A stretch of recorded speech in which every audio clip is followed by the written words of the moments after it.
Orígenes y juventud. Antes de convertirse en el narcotraficante más poderoso del mundo, Pablo Emilio Escobar Gaviria fue un niño como cualquier otro en Colombia.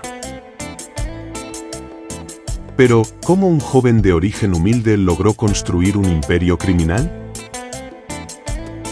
Hoy exploraremos los orígenes de Escobar y los eventos que marcaron su infancia y juventud.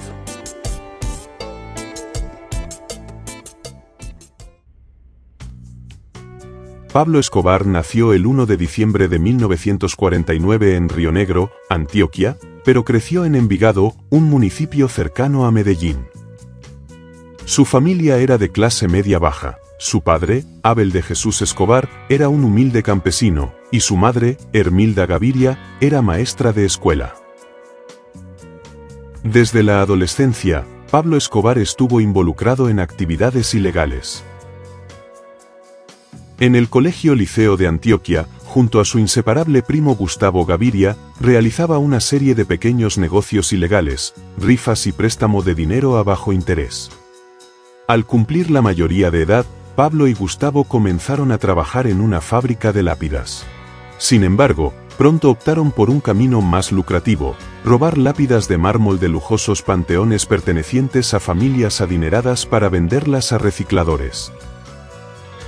Su audacia y falta de escrúpulos lo llevaron a escalar rápidamente dentro del mundo del crimen. En la década de 1970, Escobar ya era un delincuente consolidado en Medellín, trabajando en el contrabando de productos electrónicos y vehículos. Con el tiempo, se involucró en el tráfico de marihuana, que en ese momento era el gran negocio del narcotráfico colombiano. La marihuana colombiana tenía alta calidad y se exportaba en grandes cantidades hacia Estados Unidos. En la costa norte del país, especialmente en la Sierra Nevada de Santa Marta y La Guajira, surgieron redes de producción que enviaban toneladas de marihuana a Florida y otras ciudades de Estados Unidos. Este negocio generaba enormes ganancias, atrayendo a criminales de toda Colombia, incluido Escobar. Luego Colombia se convirtió en un punto clave del tráfico de cocaína a nivel mundial en los años 70, y Escobar vio en esto una oportunidad sin precedentes. Su entrada en el negocio fue gradual. Primero colaboró con pequeños productores y traficantes locales. Luego, se asoció con contactos en Perú y Bolivia, donde la hoja de coca se producía en grandes cantidades y podía ser refinada en laboratorios clandestinos. A medida que crecía su influencia, Escobar estableció rutas de tráfico hacia Estados Unidos, donde la demanda de cocaína estaba en auge. Fue entonces cuando comenzó a formar lo que eventualmente se convertiría en el Cartel de Medellín, una organización criminal que controlaría gran parte del tráfico de drogas en el continente. En las montañas de Perú y Bolivia, pequeños productores elaboraban la pasta base de coca, pero necesitaban alguien que la refinara y la llevara al gran mercado estadounidense. Ahí vio su oportunidad. Escobar no solo organizó la producción en Colombia, sino que construyó rutas de exportación, primero ocultando la droga en llantas de aviones, luego en cargamentos de frutas, y finalmente, con su método favorito, los aviones privados que volaban directo a Miami. Junto con otros traficantes, como los hermanos Ochoa, Carlos Leder y José Gonzalo Rodríguez Gacha, Escobar consolidó el Cartel de Medellín, una organización que en su apogeo controló más del 80% de la cocaína que ingresaba a Estados Unidos. El Cartel de Medellín era una máquina de hacer dinero. Escobar, ya convertido en un multimillonario, gastaba fortunas en lujos impensables, desde zoológicos privados hasta mansiones con pistas de aterrizaje. Se rumorea que tenía tanto dinero en efectivo que cada mes gastaba $2.500 en ligas para sujetar los fajos de billetes. Para consolidar su poder, Escobar combinó la violencia con la política y la caridad. Vinculación con el narcotráfico. Siempre he asegurado que mi dinero no tiene vínculos con el narcotráfico. Venido a realizar nuestro programa número 14 de Civismo en Marcha. Hacia todas las personas que colaboraron en los trabajos materiales para la construcción de esta cancha. Muchas gracias. Se ganó el favor de muchas comunidades pobres construyendo viviendas, canchas de fútbol y escuelas, lo que le dio una imagen de Robin Hood moderno.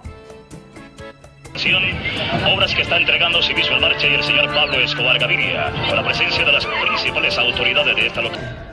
Inhumana, porque se está jugando con el pan de miles de familias antioqueñas. Sin embargo, también utilizó tácticas brutales para eliminar a sus rivales y desafiar a las autoridades. Su lema era claro: plata o plomo, lo que significaba que quienes se interponían en su camino debían aceptar un soborno o enfrentar la muerte. Pero su ambición no se detenía en el dinero. Escobar quería ser algo más, quería poder.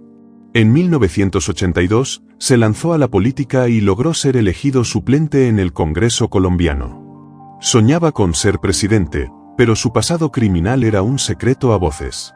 Cuando el ministro de Justicia, Rodrigo Lara Bonilla, denunció sus actividades, que hoy busca la salida de un ministro del gabinete porque lo considera incómodo para sus aviosos fines, se convirtió en una de las primeras figuras políticas en denunciar abiertamente a Pablo Escobar y sus vínculos con el narcotráfico. En 1983, Lara Bonilla expuso ante el país cómo Escobar había construido su imperio con dinero del narcotráfico y lo acusó de infiltrar la política colombiana, revelando que el capo había financiado campañas y logrado un puesto en la Cámara de Representantes. Sus denuncias provocaron que Escobar fuera expulsado del Congreso y que el gobierno colombiano comenzara a perseguirlo más activamente. Sin embargo, su valentía tuvo un costo. El 30 de abril de 1984, sicarios del cartel de Medellín asesinaron a Lara Bonilla en Bogotá, un hecho que marcó un antes y un después en la lucha contra el narcotráfico en Colombia. Reino del terror. A principios de los 80, Pablo Escobar ya no era solo un narcotraficante, era una sombra alargada que se cernía sobre Colombia. Su fortuna crecía a un ritmo descomunal, y con ella, su ambición y su paranoia. Para Escobar, no había términos medios, estabas con él o contra él.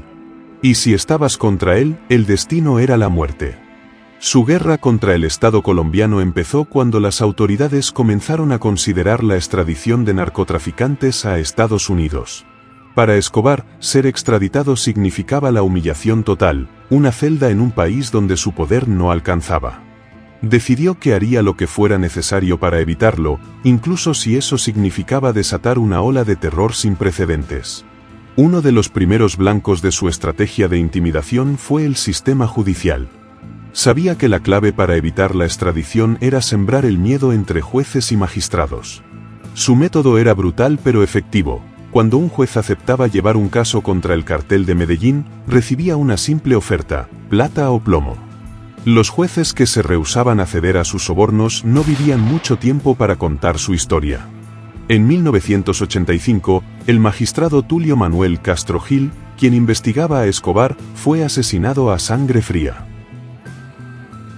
Pero el golpe más devastador vino en 1989 con el asesinato de Carlos Valencia, director de la Dirección Nacional de Instrucción Criminal, quien promovía la extradición de narcotraficantes. La guerra de Escobar contra la justicia alcanzó su punto más alto con el asesinato de los 11 magistrados de la Corte Suprema durante la toma del Palacio en 1985, un ataque que el cartel de Medellín habría financiado junto al grupo guerrillero M-19. En esa masacre murieron jueces que estaban analizando la extradición de narcotraficantes. El periodismo colombiano también sufrió el embate de Escobar. Él entendía que la prensa podía hacerle más daño que las balas, pues tenía el poder de exponer su imperio criminal ante la opinión pública. Uno de los casos más emblemáticos fue el de Guillermo Cano, director del periódico El Espectador, quien se convirtió en un enemigo personal de Escobar por su constante denuncia contra el narcotráfico. El 17 de diciembre de 1986, Cano fue asesinado por sicarios en Bogotá. No se incurran en injurias ni calumnias. Nosotros hemos abierto nuestras páginas a todas las tendencias dentro de un mundo nuevo. Pero Escobar no se limitó a los asesinatos. También secuestró periodistas. En 1989, ordenó el secuestro de Francisco Santos, subdirector de El Tiempo, y de Diana Turbay, directora de Hoy por Hoy. Diana fue asesinada en un operativo fallido de rescate. El terror contra los políticos. En la arena política, Escobar libró una guerra sin cuartel. Su odio se centró en los líderes que promovían la extradición y luchaban contra el narcotráfico. Pero la víctima más emblemática de Escobar fue el candidato presidencial Luis Carlos Galán, quien lideraba las encuestas para las elecciones de 1990 y era un ferviente defensor de la extradición. La noche del 18 de agosto de 1989, Galán fue acribillado en un mitin en Soacha. Su muerte sacudió a Colombia y dejó en evidencia el alcance del poder de Escobar. Escobar también ordenó atentados indiscriminados, como la explosión del vuelo 203 de Avianca, en 1989, con 107 personas a bordo. Su objetivo era asesinar a un candidato presidencial, pero la información que recibió era errónea y solo consiguió dejar un rastro de muerte. En junio de 1991, Pablo Escobar, el narcotraficante más temido de Colombia, tomó una decisión inesperada: entregarse a la justicia. Pero no lo hizo de manera convencional, sino en sus propios términos. La presión del gobierno colombiano y la inminente extradición a Estados Unidos lo obligaron a negociar su rendición. A cambio, el gobierno le concedió la posibilidad de construir su propia prisión, la Catedral. Ubicada en las montañas de Envigado, la Catedral no era una cárcel común. ¿Qué hay de Pablo Escobar? Él lo escogió el lugar, él compró la casa, el alcalde de Envigado, Jorge Mesa, fue y la legalizó. Contaba con lujos impensables para un centro penitenciario: cancha de fútbol, mesa de billar, jacuzzi, bar, discoteca e incluso habitaciones para recibir a sus socios y familiares. Desde allí, Escobar seguía manejando su imperio criminal con total impunidad, mientras el gobierno intentaba mantener la ilusión de justicia ante la comunidad internacional. Sin embargo, el reinado de Escobar en su cárcel llegó a su fin en 1992. Las autoridades, presionadas por la opinión pública y el creciente descontento de la población, decidieron trasladarlo a una prisión convencional. Al enterarse de estos planes, Escobar organizó su fuga con la ayuda de sus leales hombres.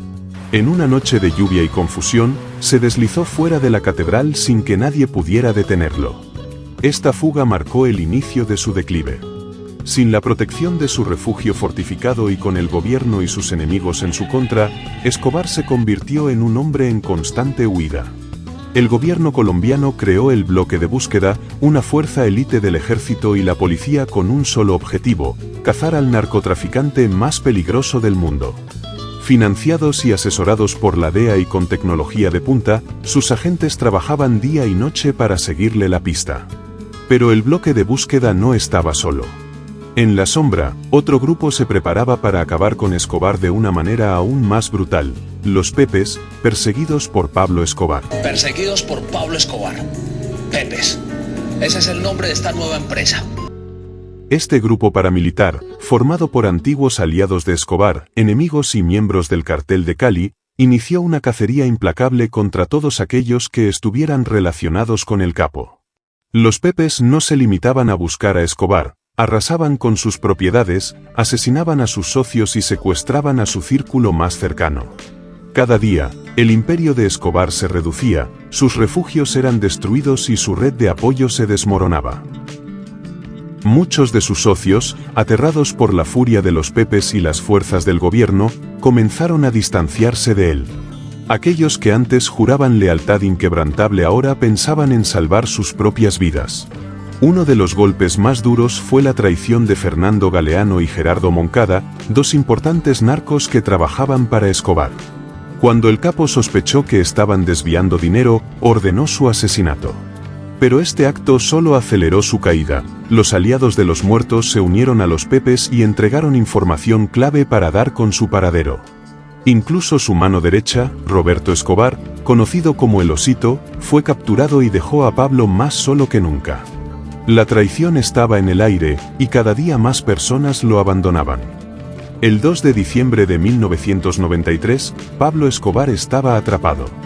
Sin dinero, sin aliados y con su familia bajo vigilancia, su única compañía era su fiel guardaespaldas, el Limón.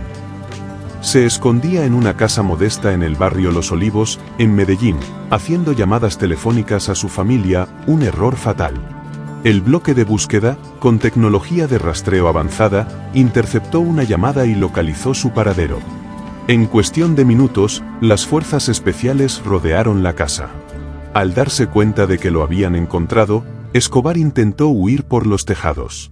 Con un revólver en la mano, corrió por los techos mientras las balas zumbaban a su alrededor. Pero no había escapatoria. Un disparo lo alcanzó en la pierna. Otro en la espalda. Y el último, el más mortal, impactó en su cabeza, justo detrás de la oreja derecha.